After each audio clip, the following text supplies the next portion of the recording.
नमस्कार आज के ब्रेकिंग न्यूज परिवेशन करছে इंडियन डिप्लोमेसी संचालना करছি সুবীর কুমার। বন্ধু 24 ঘন্টার মধ্যেই হাতে নাতে ফল। পাকিস্তান তো অ্যাকচুয়ালি জঙ্গিদের আখড়া, সেখানে জঙ্গিদের মদত দেওয়া হয় এবং ভারতের পেছনে লাগিয়ে দেওয়া হয় যাতে ভারতের ক্ষতি যতটা পরিমাণে করা যায়। সেই কারণে দিল্লিতে বোম ব্লাস্ট। কিন্তু কথায় বলে না উপরওয়ালার মার দুনিয়ার বার। দেখুন 24 ঘন্টার মধ্যে সঙ্গে সঙ্গে ফল। ইসলামাবাদে বোম ব্লাস্ট, 12 জনের মৃত্যু এবং 30 জনের উপর আহত। যদিও আমরা এই মৌলবাদের কট্টর বিরোধী, এর ফলে একটাও যদি কোনো মানুষ মারা যায় তাহলে আমরা ব্যথিত হই। কিন্তু ওই যে কালসাপ দুধ দিয়ে পুষলে তাকেই ছবল মারে। আমেরিকা যেমন লাদেনের সৃষ্টি করেছিল, সেই লাদেনই টুইন টাওয়ার উড়িয়ে দিয়ে আমেরিকাকে বুঝিয়ে দিয়েছিল। এদেরকে ফান্ডিং করে যখনই আপনি অন্য কারোর পেছনে লাগাবেন, তার মানে জানতে হবে নিজেদের কবর খুঁড়ে রাখছেন। সামান্য একটুও যদি মনোমালিন্য হয় তাহলেই ব্যাস ফোঁস করে ছবল মেরে দেবে। তবে আমাদের দিল্লিতে যা পাকিস্তান করে দেখালো, এর রেস পাকিস্তানকে পোহাতেই হবে। ভারতের প্রধানমন্ত্রী ভুটান থেকে তার বক্তব্যে পরিষ্কার বুঝিয়ে দিয়েছে এর শেষ পর্যন্ত পৌঁছাতে হবে, শেকড় শুদ্ধ একদম উপড়ে ফেলা হবে। আমাদের প্রধানমন্ত্রী নরেন্দ্র মোদীর কিছুটা ভাষণ আপনারা শুনুন। सदियों से भारत और भूटान का संबंध बहुत ही गहन, आत्मीय और सांस्कृतिक नाता रहा है और इसलिए इस महत्वपूर्ण अवसर पर शामिल होना भारत का और मेरा कमिटमेंट था। लेकिन आज मैं यहाँ बहुत भारी मन से आया हूँ। कल शाम दिल्ली में हुई भयावह घटना ने सभी के मन को व्यथित कर दिया है। मैं उनके साथ खड़ा है। मैं कल रात भर इस घटना की जांच में जुटी सभी एजेंसियों के साथ, सभी महत्वपूर्ण लोगों के साथ संपर्क में था। विचार विमर्श चलता था, जानकारियों के तार जोड़े जा रहे थे। हमारी एजेंसियां इस षड्यंत्र की तह तक जाएगी। इसके पीछे के षड्यंत्रकारियों को बख्शा नहीं जाएगा। All those responsible will be brought to justice.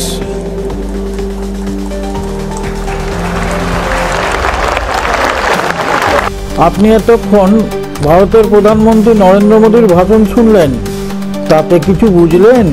समझदारों के लिए इशारा ही काफी है। এটা তো স্বাভাবিক হবেই। ভূত ছাড়াতে হলে ঝাঁটাই লাগে, মুখের কথায় কাজ দেয় না। এরা হচ্ছে লাতকা ভূত, মুখের কথায় কিছুতেই শুনবে না। পাকিস্তানে যেটা 24 ঘন্টা আগে হয়ে গেল, সেটা তো শুনছি কোথাও কোথাও থেকে গ্যাস সিলিন্ডারও বাস করতে পারে। কিন্তু আসল যে কি হয়েছে সেটা আমরা কিছু জানি না। আমরা এত দূর থেকে কি করেই বা জানবো? তবে হ্যাঁ, এটা আন্দাজ করা যায়।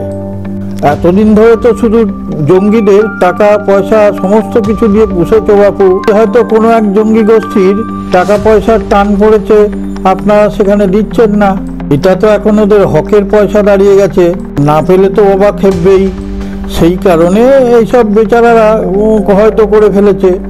তবে হ্যাঁ, আমরা কিন্তু কোনো অবস্থাতেই সাধারণ মানুষের জীবন যাক এটা কোনো দিনও চাইনি, চাইবও না। আর পাকিস্তানিরা এমনই হিংস্র যে সাধারণ মানুষদের মেরেও এদের খুব আনন্দ হয়। দিল্লির লালকেল্লার এই বিস্ফোরণে পাকিস্তান এবং বাংলাদেশ খুবই উৎফুল্ল, কারণ এরা রক্ত দেখতে পছন্দ করে। যিনি এই ভিডিওটা দেখছেন তার কাছে আমাদের চ্যানেল ইন্ডিয়ান ডিপ্লোমেসির পক্ষ থেকে একটি বিশেষ অনুরোধ। আপনি যদি আমাদের চ্যানেলটিকে এখনো সাবস্ক্রাইব করে না থাকেন, এখনই সাবস্ক্রাইব করে পাশে থাকা নোটিফিকেশন বেলটি ছুঁয়ে অলে টাচ করে একটা লাইক দিয়ে শেয়ার করে দিন। প্রতিদিন সকালে আপনার মোবাইলের ইউটিউবটা খুললেই আমাদের এই ভিডিওগুলো দেখতে পাবেন। আর আমরা তাহলে বিশ্বের বিভিন্ন প্রান্ত থেকে নিত্য নতুন খবর সংগ্রহ করে আপনাদের সামনে তুলে ধরার অনুপ্রেরণা পাব। আর আপনি যদি সত্যিই ভারতপ্রেমী হন তাহলে আমাদের চ্যানেলের কমেন্টে গিয়ে জয় হিন্দ কথাটা লিখতে ভুল করবেন না। দেখবেন খুব তাড়াতাড়ি রক্ত দেখতে পাবেন। তবে অন্য কারণ নয়, নিজেদের রক্ত নিজেরাই দেখে প্রচুর উৎফুল্ল হবেন, যার জন্য এখন থেকেই হাঁটু কাঁপা শুরু হয়ে গেছে। সাজো সাজো রব তুলে ফেলেছো বাবা, নোটাম জারি করেছো, সেনাবাহিনীকে হাই অ্যালার্টে থাকতে বলেছো, কিন্তু লাভ কি হবে? এর আগে অপারেশন সিঁদুরে দাতা বাবাদের কাছ থেকে অস্ত্র ধার করে নিয়ে এসেছিলে ভিক্ষা করে, সেই সব অস্ত্র তখন কোথায় গিয়েছিল?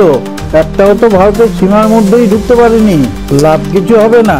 ভারত যদি মনে করে পৃথিবীর ম্যাপ থেকে পাকিস্তান নামটাই মুছে দেবে, ওই জায়গাটা শুধু সাদা থাকবে, উপর মহলের আর কি হবে? পাকিস্তানের সাধারণ মানুষের রক্ত চুষে তারা যেসব পয়সা কড়ি জমিয়েছে সেইগুলো দিয়ে এর আগের বারেই তাদের ফ্যামিলিদের ইংল্যান্ডে পাঠিয়ে দিয়েছিল, আর নিজে তো গিয়ে বাংকারে লুকিয়েছিল। তবে এবার আর বাংকারে লুকিয়ে কোনো লাভ হবে না, যুদ্ধ লাগার সঙ্গে সঙ্গে নিজেকেও পালিয়ে যেতে হবে, না হলে বাংকার ভেদ করে গিয়ে শেষ করে দেওয়া হবে। তখন নিজের রক্ত দেখতে নিজেদের খুব মজা লাগবে।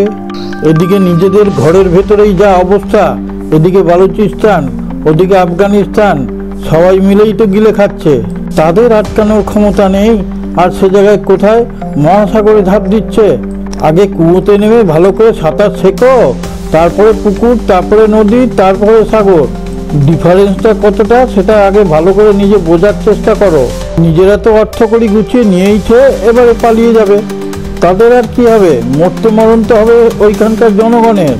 সেখানকার জনগণই পারে ওখানকার জঙ্গি কারখানাগুলোকে শেষ করতে, আর তা না হলে এর ভোগ নিজেদেরই ভুগতে হবে। ভারত কোনো সময় কাউকে আঘাত করতে চায় না, সে চায় শান্তির পথে চলতে, কিন্তু কেউ কেউ সেটাকে দুর্বলতা মনে করছে। বোধ শক্তির অভাব, এটা বোধ শক্তির অভাব। ভারত এই মুহূর্তে অস্ত্রশস্ত্রের ক্ষেত্রে এবং অর্থনৈতিকভাবে সমস্ত দিকেই বলীয়ান। এইরকম একটা পাকিস্তানকে না, কয়েকটা পাকিস্তানকেই গিলে খেয়ে নিতে পারে। ভারতের সাথে না কারোর যদি যুদ্ধ লাগে, তাহলে ভারত খাটের উপর বসে ঠ্যাঙের উপর ঠ্যাং তুলে 1.5 বছর খেতে পারবে, যা মজুত করা আছে। আর তোমরা বাপু 1 মাস চালাতে পারবে না। যুদ্ধ যদি ভারত ইচ্ছাকৃতভাবে লঙ্গার করে, তাহলে 1 মাস পরে ওইখানকার জনগণই তোমাদের ছিঁড়ে ছিঁড়ে মাংস রান্না করে খাবে। অবশ্য সেটা ওরা খুব ভালো করেই জানে। কথায় বলে না, স্বভাব যায় না মোলে আর ইজ্জত যায় না ধুলে। এখন তো সমস্ত দিক থেকেই ন্যাসাত হয়ে যাচ্ছে। বাইরের কারোর কাছ থেকে ধার চাইতে গেলেও আর দিচ্ছে না, কারণ জানে তারা শোধই করতে পারবে না। সেই কারণে যুদ্ধ খেলা করে নিজেদের দেশের সেন্টিমেন্টকে ভারতের এগেনস্টে লাগিয়ে দিয়ে নিজেরা ফয়দা লুটবে। করো পাপু করো, তোমরা নিজেদের যা ইচ্ছা খুশি তাই করো, আমরা সুযোগ পেলেই তোমাদের ঘ্যাচ্চা ঘুচাং করে ফেলবো। সারে জাহাঁ সে আচ্ছা হিন্দুস্তান হামারা হামারা, সারে জাহাঁ সে আচ্ছা।